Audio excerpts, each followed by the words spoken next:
Buenos días, estimados alumnos. Esta es nuestra cuarta clase de estructura educativa del México Antiguo, donde vamos a ver, ahora sí, las escuelas mexicas. Y vamos a ver que pues, hoy tenemos un objetivo muy importante. El objetivo de esta clase es estudiar la estructura y sistema de las escuelas que formaban a los jóvenes de la cultura mexica. ¿Sí? Había un sistema, eso es muy interesante, y una estructura que también vamos a estudiar. Y había, vamos a decirlo así, las escuelas mexicas eran 4. Hasta allí vamos a dejar. Vamos a empezar viendo que había un Telpochcali, o casa de los mancebos, o casa de los jóvenes, hablando de sexo masculino. También había el Calmecac, que era la casa del morador, y todavía tenía un nombre más dramático, el que le daban algunos, el casa de lloro y tristeza, porque se supone que aquí había una disciplina, una educación más rigurosa, más severa. Estaba el Ichpochcali, que era la casa de las doncellas, o una escuela de mujeres, que vamos a ver también que no cualquiera accedía allí, y también no tenemos mucha información sobre ella. Y el Huicacali, que era la casa del canto y la danza, algo así como una casa de la cultura. Ahorita vamos a explicar bien en qué consistía cada una de estas 4 escuelas. Vamos a ver que había una leve relación entre ellas. El Calmecac, que era la escuela de la élite, de la que solo accedían los hijos de la nobleza, los pilis, los pipiltin, los pochtecas, estaba en relación con el Ichpochcali, porque el Ichpochcali estaba al lado siempre de un Calmecac. Quiere decir que esta escuela, la casa de doncellas o la casa de las jóvenes, era única y exclusivamente para las hijas de los nobles, ¿sí? Y ahorita vamos a analizar eso. Y en el caso del Huicacali, las dos escuelas, el Telpochcali, que era la casa de los mancebos, de los jóvenes, a donde iban los macehualtín, y el Calmecac tenían relación con el Huicacali, ambos. ¿Por qué? Porque ambos, al salir de las escuelas, tenían la obligación de ir a este lugar para aprender sobre el canto y la danza de la cultura mexica. Y ahorita vamos a desarrollar más a detalle cada una de estas 4 escuelas. Empecemos con el Telpochcali. El Telpochcali, o casa de los jóvenes, casa de los mancebos, pues era la escuela para los macehualtín, que ya habíamos dicho anteriormente, era la clase media o el grupo productivo y más numeroso de la sociedad mexica. Y, como dato interesante, ya habíamos dicho también en una clase anterior que Tenochtitlán, la gran Tenochtitlán, estaba dividida en 20 calpulis, o 20 colonias o barrios grandes, y resulta que cada calpuli tenía entre 7 y 12 escuelas, entre 7 y 12 telpochcalis por cada calpuli, ¿sí? Eso quiere decir que eran escuelas muy numerosas, porque obviamente la juventud era numerosa, y eran escuelas más, vamos a decirlo así, de mayor número por la cantidad de alumnos que contenían, porque pertenecían al grupo social más numeroso de Tenochtitlán, de la cultura mexica. Ahora, vamos a ver la siguiente.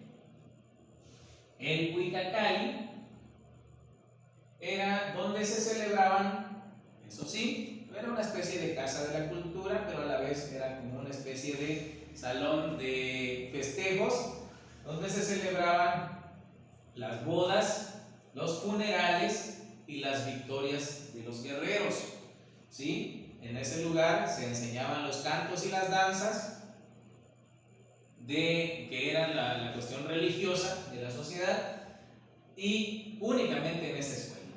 Y como dijimos, las bodas, que eran motivo de alegría, los funerales, que también tenían cierto rito religioso de música y danza, y las victorias guerreras, cuando pues Tenochtitlán tenía alguna victoria en algún lugar, conquistando algún pueblo, pues aquí se venía en estas escuelas a dar los festejos. Tenemos a la siguiente escuela, que era el Calmecac. El Calmecac, la casa del morador, o su nombre más dramático, la casa de lloro y tristeza, era la escuela para los pipiltín y pochtecas, ¿sí? Es decir, las escuelas para los hijos de los nobles, de los comerciantes de alto rango. Y de estas solo había entre 8 y 12 aproximadamente, porque pues debido a los datos que manejan los frailes e historiadores de ese tiempo, solo había entre 8 y 12 en toda Tenochtitlán. Es decir, eran pocas, ni siquiera había una por calpulli, y es probable que solo estuviera entre los calpullis que dijimos, donde vivían los clanes que eran los fundadores de Tenochtitlán.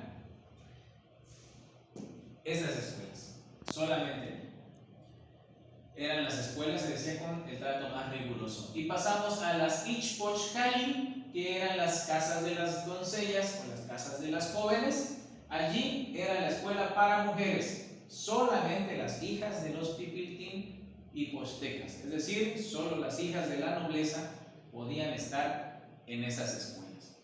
Y una vez que conocemos la diferencia entre las 4 escuelas, ahora vamos a ver qué se impartía en cada una de ellas, ¿sí? Porque habían asignaturas, así como nosotros tenemos asignaturas ahora en la universidad, allí también habían asignaturas. Vamos a ver las 4 escuelas. Vamos a empezar con el Telpochcali. ¿Qué aprendían los Macehualtín en el Telpochcali? Pues allí aprendían ellos la cuenta de los días, el calendario civil, que era el que regía a Tenochtitlán, y pues era el que les interesaba a ellos, el calendario civil, la cuenta de los días, porque pues de allí también basaban ellos sus cuentas para la siembra y la cosecha, que era una cuestión de trabajo, por lo tanto tenían que saber llevar el conteo de los días. Y recordemos que los mayas, los aztecas, los mexicas no manejaban un calendario únicamente, sino que manejaban dos, un calendario civil y un calendario religioso.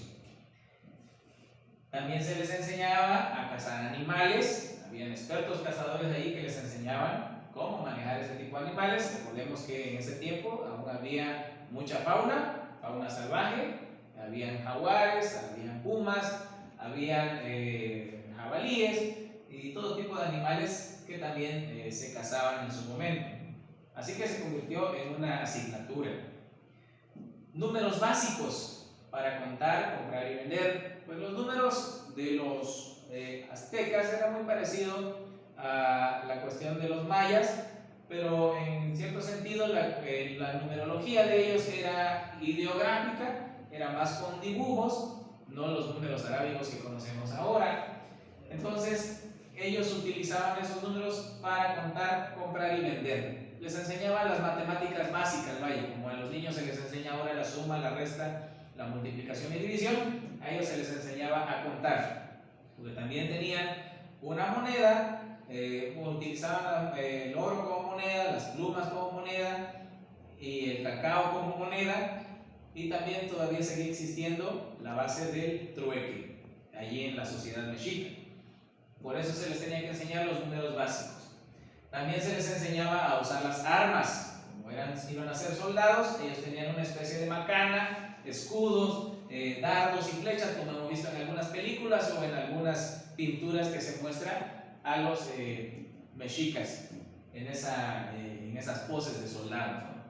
Y también se les enseñaba a ser cautivos de guerra, es decir, iban a hacer una campaña militar, cómo debían tratar a los cautivos, cómo se los debía trasladar, de manera que lo hicieran de una forma profesional, vamos a decirlo, y pudieran ellos pues sobrevivir a eso, vivir para contarlo y a la vez darle honor, vamos a decirlo, a su pueblo.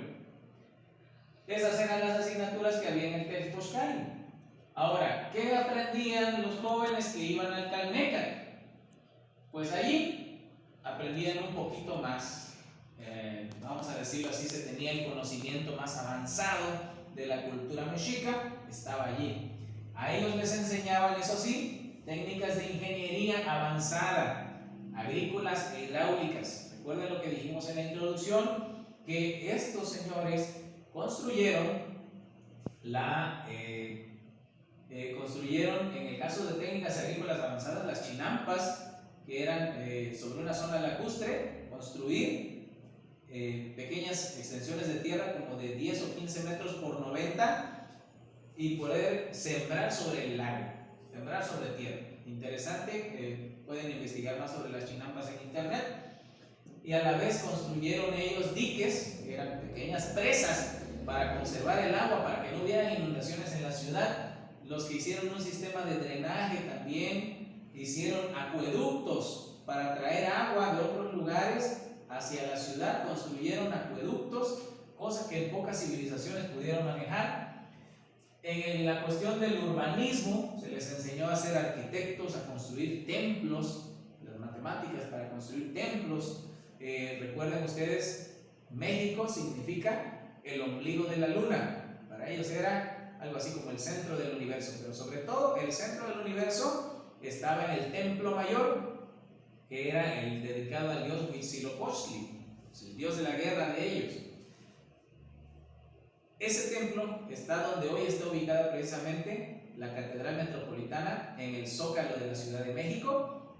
Ese lugar todavía se puede identificar, vamos a decirlo así, porque debajo justamente de esa plancha del Zócalo hay vestigios de lo que fue en algún momento el Templo Mayor. Y a ellos se les enseñaba precisamente cómo construir una ciudad bien organizada. De tal magnitud su habilidad de arquitectos, su talento, que cuando llegaron los españoles se maravillaron porque era un lugar enorme, era un lugar bien organizado, muy limpio, y uno de ellos llegó a decir que era un lugar más hermoso que Venecia, porque se parecía a Venecia mucho por sus canales que también tenía, las calzadas que introducían a la ciudad. Las calzadas eran las calles hechas de piedra que venían desde varios ángulos y atravesaban la zona de lagos para llegar a la ciudad. O sea, debió ser una cosa realmente muy hermosa. Y eso lo enseñaban allí, en el Calmeque. ¿Cómo hacer eso? Les enseñaban la administración, hablamos de la administración política, la administración pública, se les enseñaban las leyes para que las pudieran utilizar como jueces, la lectura de los códices y los libros sagrados a los que no cualquiera tenía acceso, a aprender a leer la escritura ideográfica de los mexicas, solamente ellos, la astronomía y la astrología, que dijimos ya tenía una base de relación lo científico con lo religioso, y la medicina, que era más que nada en la cuestión botánica, de herbolaria, porque pues las medicinas eran de plantas, pero a ellos se les enseñaba lo más avanzado, los conocimientos más avanzados, y por supuesto el arte refinado, ¿sí? Que era precisamente de materiales de importación y que a la vez eran los, vamos a decirlo así, los artesanos del nivel más alto, los que estaban aquí en el Calmeque. Podemos ver entonces una diferencia muy abismal entre lo que se enseñaba en una escuela y lo que se enseñaba en otra. ¿Qué se enseñaba en el Huicacali? En la casa de canto y danza. Pues allí se enseñaba el canto a los dioses, por supuesto, aprender las historias de lo que era para ellos su cosmovisión de sus dioses a través de canciones, para que pues quedara bien grabado en la memoria. La danza religiosa, que todo el tiempo tuvo la danza un enfoque religioso, no se utilizaba para placer personal, vamos a decirlo así, como utilizamos nosotros ahora. Había teatro también, que era una forma de representar las hazañas de sus guerreros y las hazañas de sus dioses. También había poesía, y tenemos de ello un representante que todos conocemos, el rey Nezahualcóyotl, que en algún momento fue el poeta del pueblo, amaba la poesía. Incluso se dice que en Tenochtitlán habían concursos literarios, concursos de declamación, de poesía, que era muy apreciada por los mexicas. Y por último tenemos el Ixpoxcali, del que pues no tenemos mucha información debido a que pues no eran escuelas muy conocidas, pero sabemos a través de los escritos de los españoles, de los frailes que en algún momento recogieron información, como Fray Bartolomé de las Casas, Fray Bernardino de Sahagún, de Motolinía y otros conquistadores, que allí el Ixpoxcali era una escuela de mujeres donde se les enseñaban los ritos religiosos para que ellas sirvieran como sacerdotisas. Se les enseñaba también cómo ser la esposa de un noble, porque como dijimos, también a ellas se les enseñaba para dirigir la casa de un noble de manera administrativa, porque en la sociedad mexica, en la nobleza, se permitía la poligamia, ¿sí? Y tenía ella también que aprender cómo administrar, cómo manejarse en esa situación. También la administración del hogar en cuestión económica, en cuestión de los hijos, ¿sí? Porque iba a administrar la casa de un noble, que se supone era el futuro del líder o de los líderes de la cultura mexica. Entonces, allí tenemos lo que fueron o lo que eran estas materias que se impartían en las diferentes universidades. Pero ahora vamos a ver algo más que tenían en común. ¿Qué era lo otro que tenían ellos en común? Pues ellos, para estar en estas escuelas, para empezar, dijimos que la primera etapa era en el hogar. Cuando cumplían la edad adecuada, eran llevados por sus padres ante los maestros, y esos maestros los iban a recibir, pero a cambio de una ofrenda que daban los padres, y se les decía de una vez cuáles eran las condiciones. Señores, si los niños van a estar acá, van a ser sometidos a una disciplina rigurosa. Aquí se tiene que respetar a los maestros, se tiene que hablar de puntualidad, se tiene que hablar de la veneración a los dioses y a las altas autoridades. Tienen que cumplir con eso. Si había algún rompimiento de las reglas, los castigos eran severos. La castidad en ambos sexos, es decir, la virginidad en ambos sexos, tanto en hombres como mujeres, era muy bien apreciada en la cultura mexica. La sumisión y la obediencia a los mayores en todo momento. Si había una desobediencia a ellos, habían castigos. En caso de desobediencia, habían castigos severos, desde los físicos, que era, por ejemplo, darles de varas o con varas con espinas, ¿sí? O quemarlos, hacerlos respirar chile caliente, o arrancarles el cabello, ponerles marcas, o hasta la expulsión definitiva de la escuela, y nunca más podrían ellos volver. Entonces, aquí está la estructura de la escuela mexica en general, del sistema educativo mexica, el cual vamos a seguir analizando más adelante, pero esta es en sí la generalidad del sistema. Vamos a vernos en la siguiente clase.